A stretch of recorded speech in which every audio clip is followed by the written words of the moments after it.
streaming. Is it gonna stream?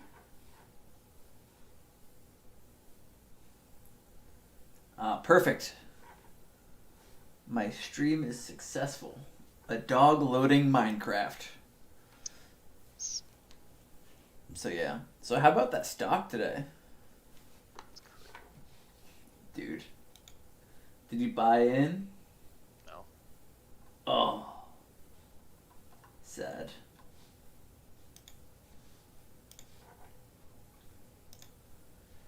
No, I don't want that.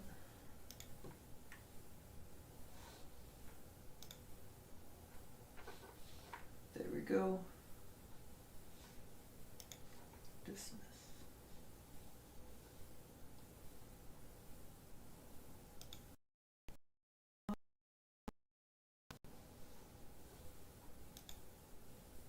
Your channel. No. Yes. Is it in playlist already? No.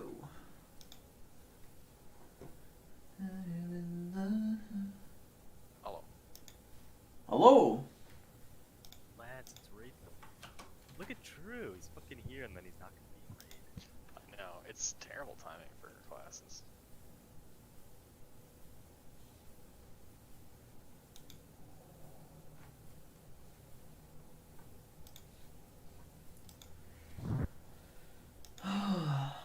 I thought I was streaming. I think we can get Sire down. Oh, we can easily. I don't know about easily, but we could definitely do it.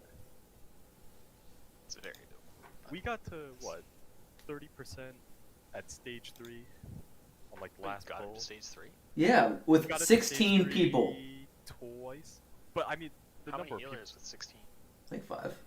4, I think. 4? Oh, wait, no, 5? Wait, let me check the logs. We had what? Mary, That's supposed to Crom was.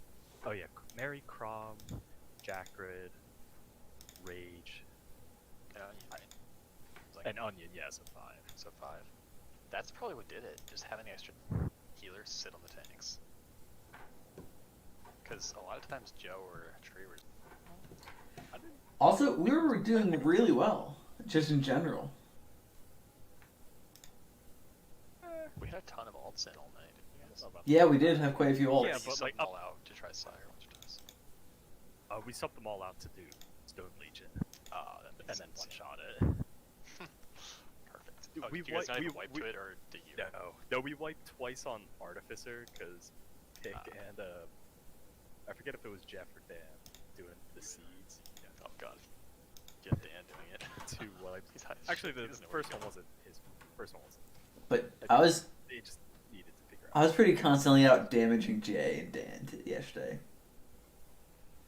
You I weren't mean, were you out damaging them when it You weren't wasn't out damaging. No, you AoE? weren't out. You were 90 plus parsing on DPS, but that doesn't matter though because you're a tank. Fucking I- out I- DPS I- Jay. I don't think you did, except for the times that he died. I don't think you did. Yeah. Imagine being a dead DPS scrub. No, he out DVS me on Sun King. Yeah, I did. That's what I was asking. On anything that wasn't AoE, on Joe's not Sunken, out though. DPS-ing Yeah, me, exactly. right? That's the most AOE fight. So. But that's Also, like- on Dark Van, But that's like I'd take a tank with 1k. Did Jay DPS, died on but Dark never Bane. died. Oh, okay. yeah. Guys, Oh. like my stream and you can close it. Never. I'm trying to think. Just Like, give me a like. But never like it. So I don't know. Just I mean, click that, smash that like button. Hopefully we get Sire down. I think Beej is gonna be with us, which is we weren't having that many issues. We weren't having You too got the many phase issues. 3 left, man. That's what I was saying, but I mean I think the only times we only had what 3 or 4 pulls on Sire. Yeah. We got to stage 3 twice, so phase 3 twice. So that's not bad. Dan, No. what do you think? I'm gonna buy GameStop stock tomorrow. Tomorrow? You're not allowed to anymore, do they ban it? No, Not they're, on Vanguard. They're lifting it. And they lifted it. Robin Hood is. Robinhood's lifting it? Probably because everyone's like, Robin Hood. crap. Robin No, there's a Hood- lawsuit. Robin Hood and Citadel are gonna come under serious. I should sue them. Say I lost a lot of money. Well, the issue is that here we go, big lecture time.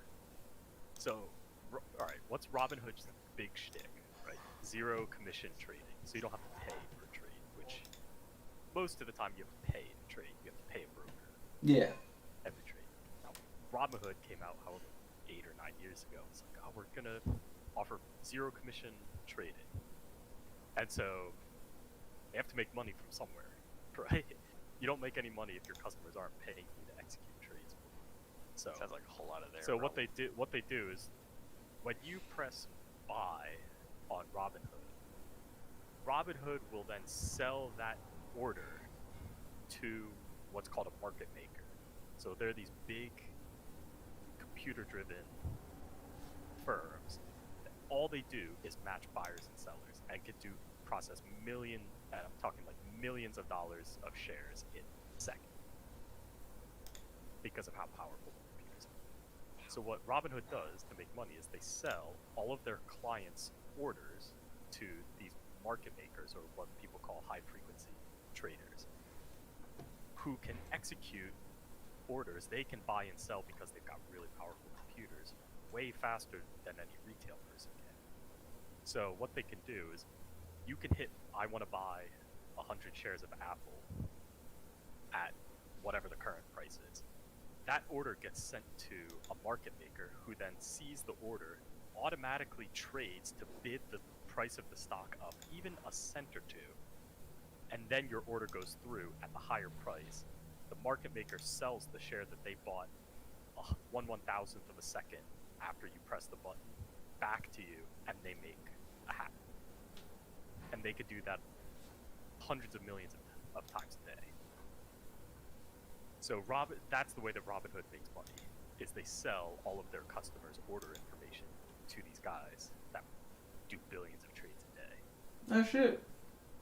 So but now everybody's known about that since Robinhood started, because that's the only way that they can make money and not go out of business.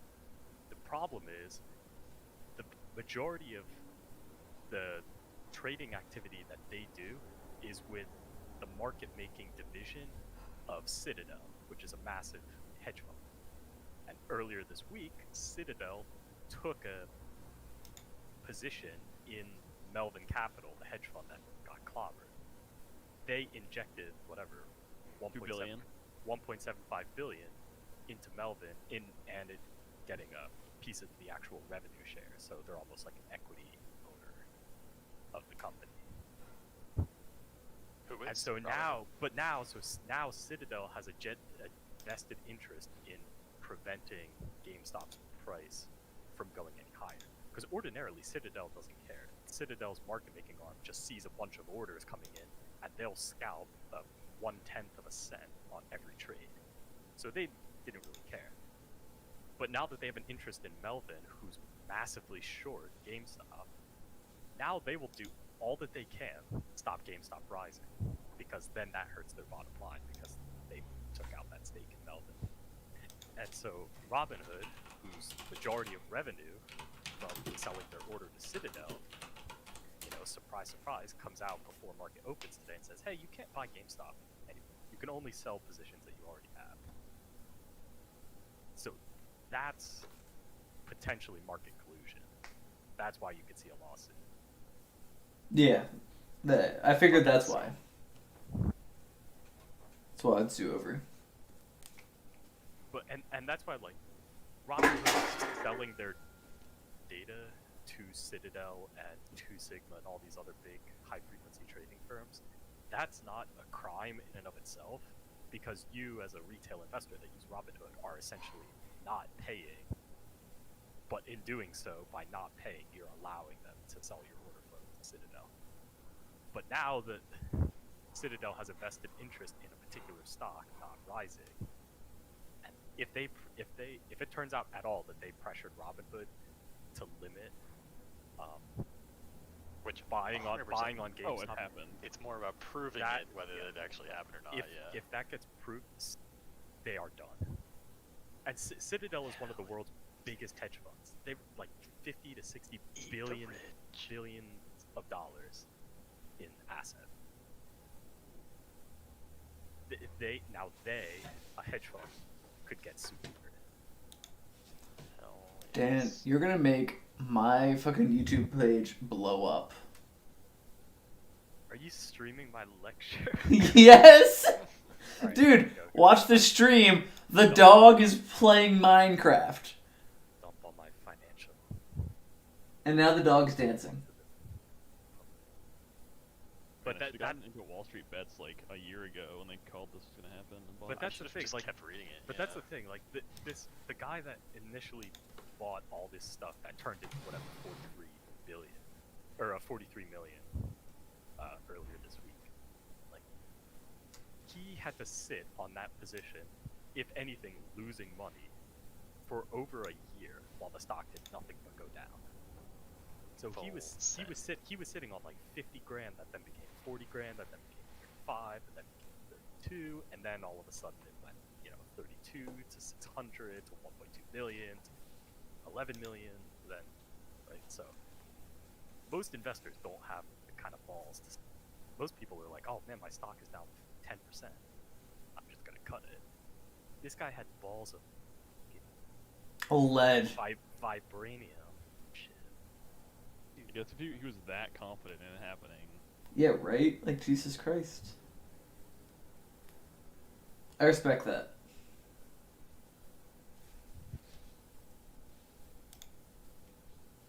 And that, yeah, and there were hedge funds that blew up in the past, and there's only one other hedge fund blow up that's kind of caused as much market impact, and that was 40 years ago. But most other hedge funds are allowed to go bankrupt, right? But now that not only is Main Street so kind of vested in learning more about it, and kind of further buoyed by all the news that they're hearing now, retail traders that have never bought a stock in their life are racing to their brokerage account that they've never used to go and buy GameStop. yeah. This is But gonna now, be but now that for a while. politicians are interested in it, politicians are considering looking into it. That's what sets it apart from almost every other big hedge fund. Yeah. That's what makes it amazing. Low key, if anyone actually has any questions, I will be linking them to my stream. Just wait for the smart guy to get on the screen, guys. That's all you have to do. Nice. Legitimately, Dan, you're smart as shit. Fuck. I mean, it's my job. I better be good at my job. There's a lot of stuff I'm a fucking moron on, but Like what? kind of I'm bad at my job, but I kind of- referencing how love it. Dan does his job. Yeah, I seem smart because I talk about things Dan talk about work. All I know is tomorrow I'm buying GameStop. To the moon. Tomorrow's To the gonna be moon, the make or baby. To the moon. Let's buy To the GameStop and fucking Bitcoin, moon. boys. I mean, K limit on GameStop. Let's go. So it's, I mean, but the at all the options. There's no volume. People actually aren't selling. Dude, hold. Because they're not because they weren't being allowed to because all Is the people. GameStop fully publicly owned? I mean the CEO probably owns like a good chunk, but that good chunk is probably sub 10%. So yeah, the vast majority of it is all publicly traded.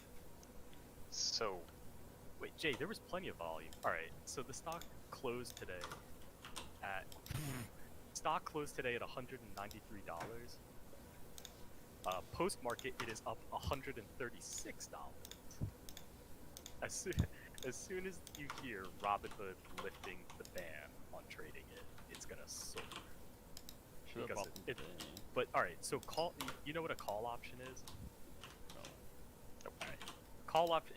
It's a derivative. It basically gives you the right to buy the stock at what's called the strike price of the option at some point in the future, and that point in the future is determined in the option. So there's options for like 1 month from now, 3 months from now, a year from now. And so the reason why this is so interesting is because there's a whole chunk of options that people on Wall Street Bets have been bidding up that all expire. And so what happens is, like, there's a ton of volume out there. There was a ton of trading going on in these options even today. So there were probably a lot of other hedge funds that, oh, we smell blood in the water. Let's go hunt. You know, hedge funds like mine that don't have to trade through Vanguard, but we have, you know, accounts with Goldman Sachs and Morgan Stanley, Bank of America, and all that sort of stuff. But anyway, so if you take a look, there's a 6-strike call option expiring tomorrow. So what that essentially means is it gives you the option to buy GameStop at $6 a share at close of business tomorrow. How do I do that? How do I get in on that? Well, you, like all these retail people, you go to Robinhood and say, hey, I have a financial experience and investing experience. Let me sign up for trading options. So I go to trading options. If you are not a professional, you should not trade options. That's where everyone loses their money on. If on Wall Street if Bets. you don't know how options work and any of the math behind how options work, Okay, tell us the math behind how options work so Jay and I can become millionaires. you will lose 100% of the time Crash course to people like me. Dan, all I heard is I can buy GameStop for $6 tomorrow. Right, Tell me how to do that. but what the problem is that you have to pay for that option. So if the strike price is $6, Does that cost to do that less than $100? yeah, no. So No. That's the thing. Oh. No, because if GameStop itself is trading at almost $200 per share, and the strike price of the option is 6, and it expires tomorrow, there's pretty much no uncertainty that the price of the stock is going to be above $6.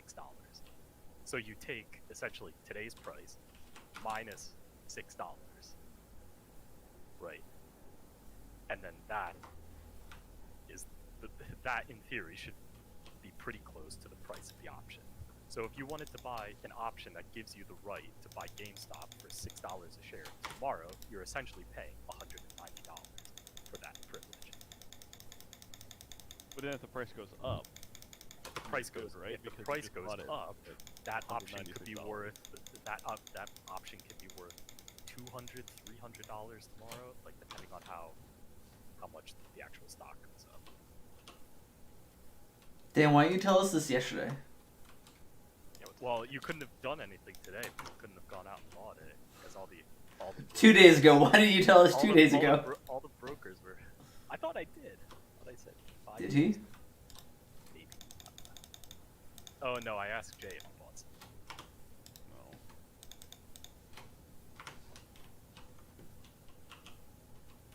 Right. So 3,000 of those options, but then you have to go all the way up to like the higher strike price. To the moon. To the moon. What do you say? What's the next one? To What do I Mars? say at the end, Dan? Blockbuster. Well, but all right. So there's what? Oh, like the next stop. I don't think this will ever happen again because But surely so- hedge funds aren't stupid enough to do it again. Oh, they are. Oh you, yeah. you would think. Looks at government. But, well, no, because the government can just print money, so they would never have an issue. But That's what, wait, that's what Citadel did. They just printed options because apparently they trade like 140% of the stock, right? well, no, so the way that you could have what's called short interest above 100%, right, is so what happens is, like, say I own the stock, I bought the stock for myself. Now, your broker can take, and then some hedge fund guy comes along and says, hey, I want to short that stock. To short a stock, you need to borrow it from somebody. So you then sell it in the market and then buy it back once the price goes down. And then if the price goes down, you buy the option back and pay it back and give it back to the person that you borrowed it from. But you give it back to them for less than you sold it for, so you make money. Dan, when I become a famous streamer, can I have a part where it's just you talking?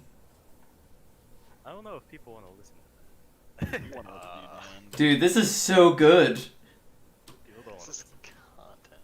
Dude, this is so much fun listening to you talk about this listen. shit. This is I still content don't that know people are going to be like, how do I buy Tesla? How do they print 40% stock? So it's, in theory, short interest can go up to infinity. So what happens is, if as soon as somebody shorts the stock, somebody else, like if, all right, so one person has the stock, somebody else wants to go and short it, so they borrow that stock from you. But in order to short the stock, they have to find somebody else to sell it to. So then they sell it to, so person A owns the stock, person B borrows the stock to short it, and then they sell the stock to person C, because you have to sell the stock to short it. So now person A thinks that they're long because the short seller has an obligation to pay the stock back. So person A is long, that means they buy the stock. Short means the, bet against. So person A is long, person B is short, but to be short, they have to sell the stock to somebody else that wants to buy it. So person C comes in and says, hey, I want to buy that stock that you shorted. So now person A and person C are both long stock, But I thought right? And then person C, and then somebody else says, hey, I want to go and short GameStop. And then they see person C has the stock, and then so they short it. They borrow the stock from person C, and then person D shorts it. And then so on and so on and so on. In reality, there's only one share outstanding. There's only one stock that somebody actually bought. That's person A. But now person B and person D are both short. So now you have two shorts, two hedge funds or whoever short the stock, but only person A actually owns the stock in reality.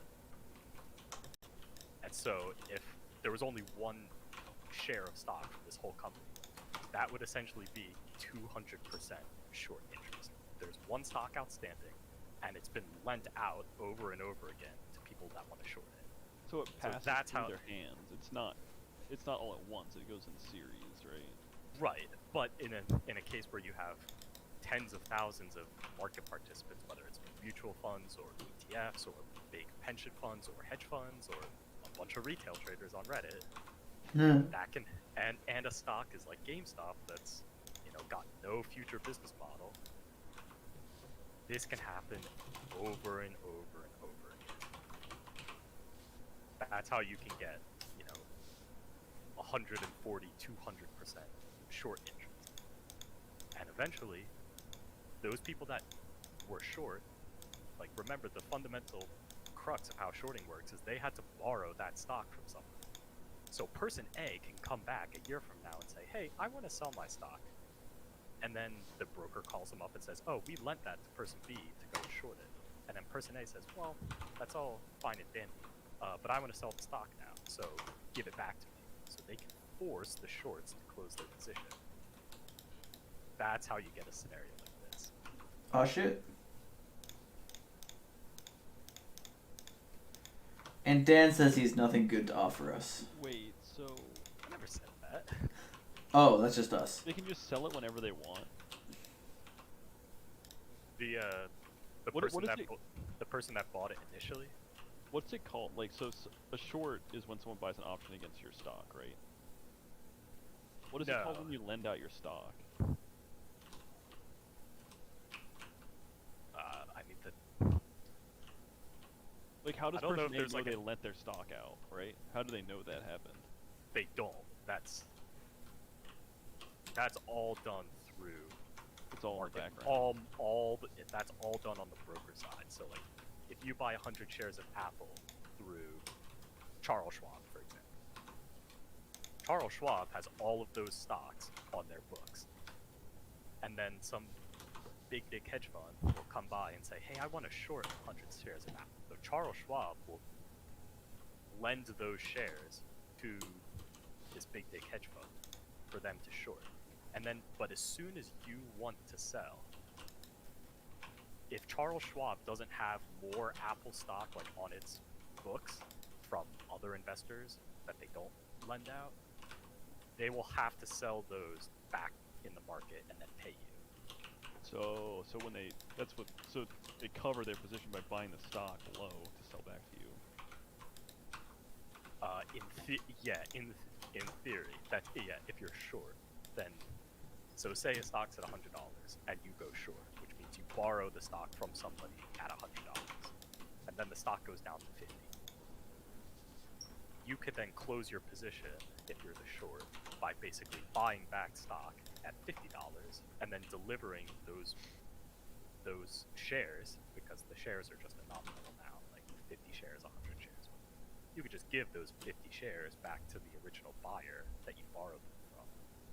But they don't know that you made $50 on that trade. How did you make $50 though? You sold the stock at 100 and were able to buy it back at 50. So when you short, you're selling the stock? Yeah, Or buying exactly. the stock, rather? You're selling it. You have to borrow it and then you sell it immediately, and then to what's called cover the short, which is just to close it out. Oh, You I have see. to buy it back from somebody else. Oh. So for big stocks like Apple or Amazon or whatever that trade 100, 200, 500 million shares a day, this happens all the time. But if you're a small company or a distressed video game selling company, there might not be a whole lot of people willing to make that market, so you can get blown out that way. So it drives the stock price down. Well, if you're short, it can drive the stock price up because you have to buy the stock back to cover pay off the person that you borrowed it from. But in buying the stock back in the first place, that inherently drives the price up. Right, so if you keep shorting a stock, price goes down. Right. Yeah. Exactly. So Because if you you keep keep shorting it, selling it? sorry, could you say that? If one you more keep time? selling the stock, the price will go down, right? I mean, it depends. Like, if you're one guy in a bedroom, you selling the stock probably has no impact. Right? Okay, It's a market. Like, so if you go on like the auction house, or kind of simple. But if you're a multi-billion-dollar hedge fund, it's like, yeah, my investors gave me $10 billion, and I'm going to put 20% of it short at GameStop. That'll move the market. And so people will see all these sell orders, and man, something big's going on. I'm going to sell all these things. All these people are selling GameStop, and then that drives the price. But if they short it, doesn't that mean every time they drive the price down, they're making money because it keeps going Yep, down? exactly. Interesting.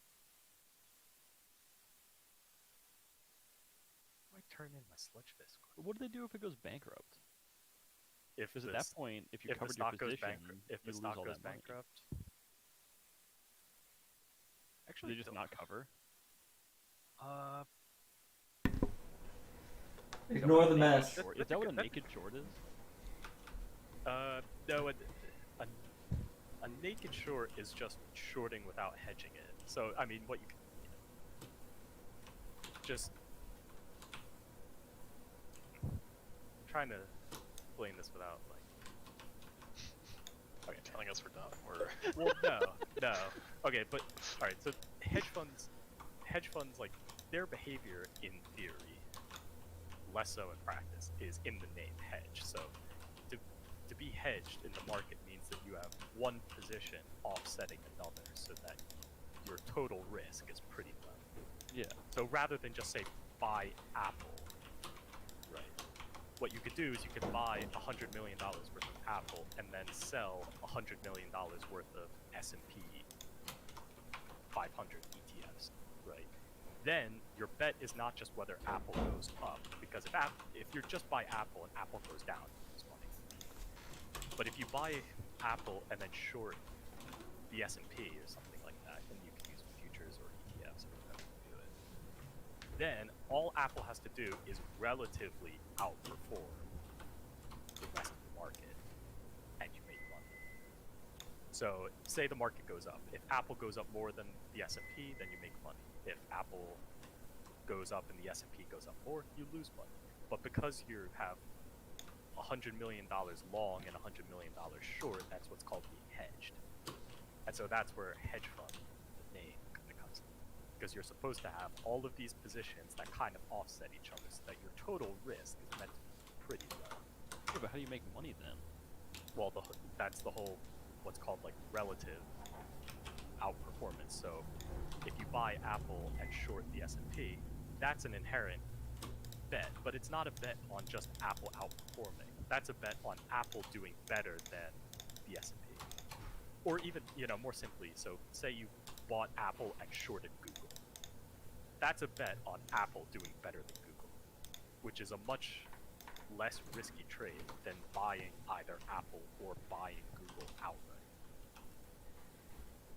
What is... Okay, so if you short Google and buy Apple, what if the opposite happens? What if Apple goes down and Google goes up? Then you lose money. But Okay. that's where kind of the skill is involved. The skill is in identifying what stocks are going to, not only what stocks are going to do well, but what stocks are they going to do better than, so you can bet against the ones that are going to do poor. So like a classic trade, I mean, I guess it's How do you do that though?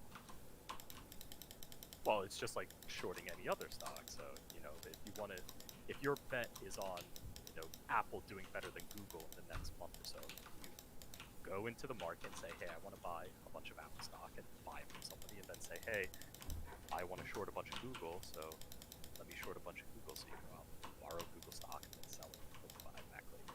But how do you know? Like, let's say you're managing a fund, how do you know, like, I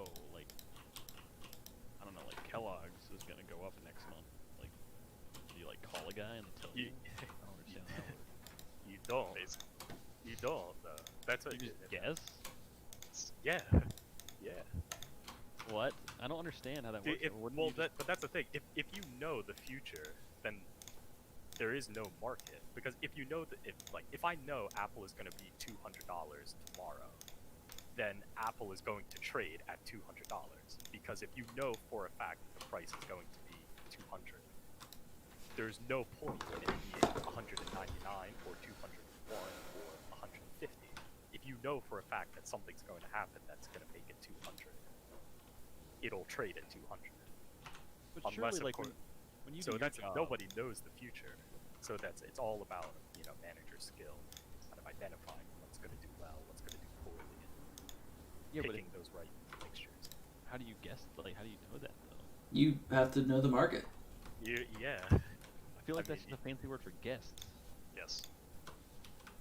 Yeah, it is, but it is, but that's all of business. Like, all right, so how do you know that the U.S. military is going to buy EB submarines for their There's a next war? Contract. I guess you could cancel it. Why couldn't they go to Northrop Grumman? Why couldn't they go to Raytheon or whoever? They can't. Why can't they go to the French manufacturer? They could.